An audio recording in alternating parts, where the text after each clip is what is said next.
Okay, I got the bottles all cleaned up and I have discovered two new variations of Pepsi bottles. This is the one listed in the book. They all have the same basic embossment, but mine is a clear one, and then I have another aqua one that's very similar but has a different base number. Altogether I got 7 of them and they're all cleaned up.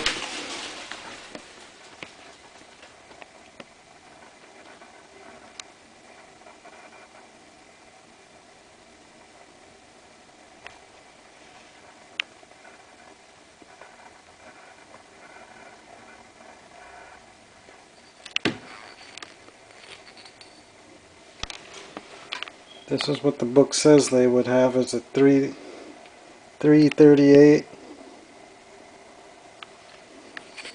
and 3 of them do have that number on the bottom, including this one-of-a-kind clear one.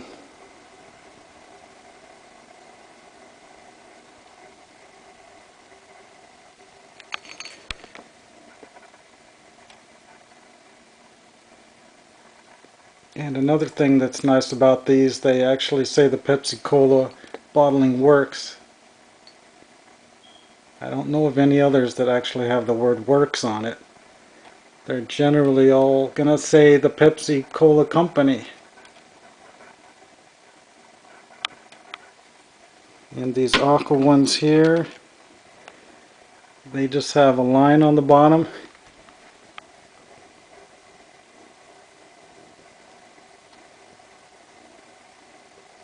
Either a 1 or an I. And the embossing is very slightly different.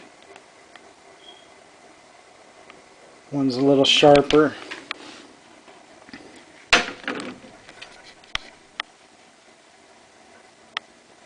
And the embossing itself down here is about 5% bigger on that one than it is on this one. So anyway, that was quite a haul there. 7 early Pepsis. That's definitely a new record for me. Quite happy about that. I think I found about $1,000 worth altogether, including all these other bottles.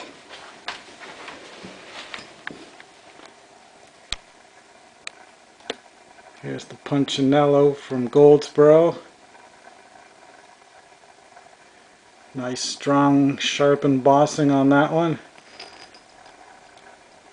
The side's a little pushed in over there. The seam is very thick. I don't know of any soda that I've ever seen that had such a thick seam on it. So I'll tumble that up and put it in my collection. Here's the early variant of the Coca-Cola. That sure needs a lot of tumbling there. But I'm sure it'll tumble out after 5 or 6 days. Here's the one that was broken in half.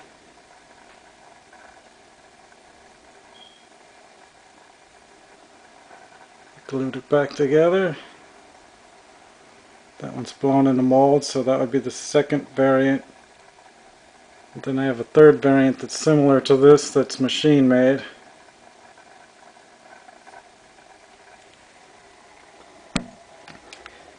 Then we have the generic Ayers. It's got a lot of stain, but a lot of the amber bottles look better when they're stained. See, it has a patina that a lot of people like, that colorful rainbow effect on it. Then we have a New Burn. I'm not that familiar with New Burn bottles to identify it just by the fact that it's clear and obviously blown in the mold, but I'm sure some of you know what that one is. And then we got 5 whiskeys.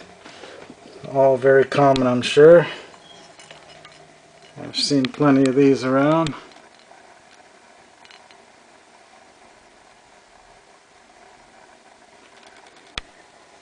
This one I think would be the rarest one, but it has a crack.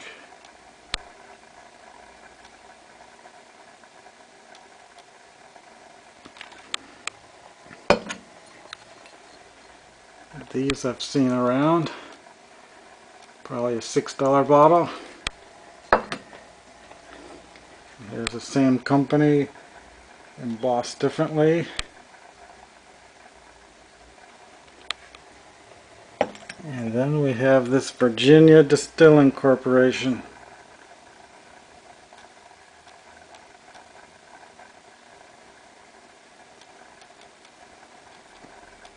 Glued that one back together because I didn't have one of these yet and I like that monogram on it. But it's got a very large hole in the side.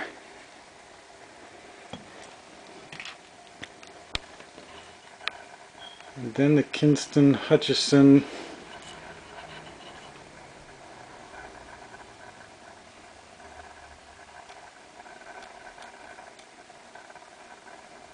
This is the third one of these I've found broken, and I guess they're made of bad glass because they break too easily.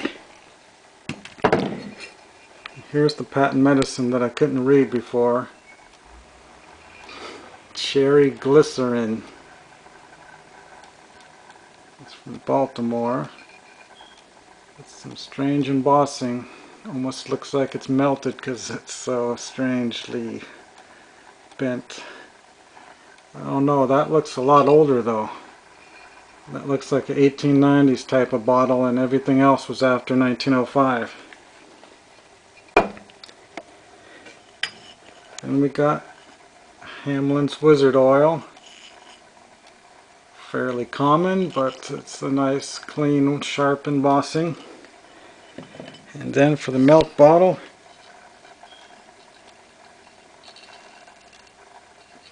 probably one of the oldest milk bottles you'll ever see from North Carolina. It's blown in the mold. But then again, with that mark on the base, I don't know. It's got to be at least 1910. Maybe 11. Who knows? Well, that's about it. I just cleaned up some of the common flasks. And then this whiskey cylinder here unfortunately cracked in the washing process. The temperature change snapped it. It does have a bubble there, and then that crack came down it. And then I got one of these library pastes. Common, but not a bad looking bottle. Well, that's about it for this time.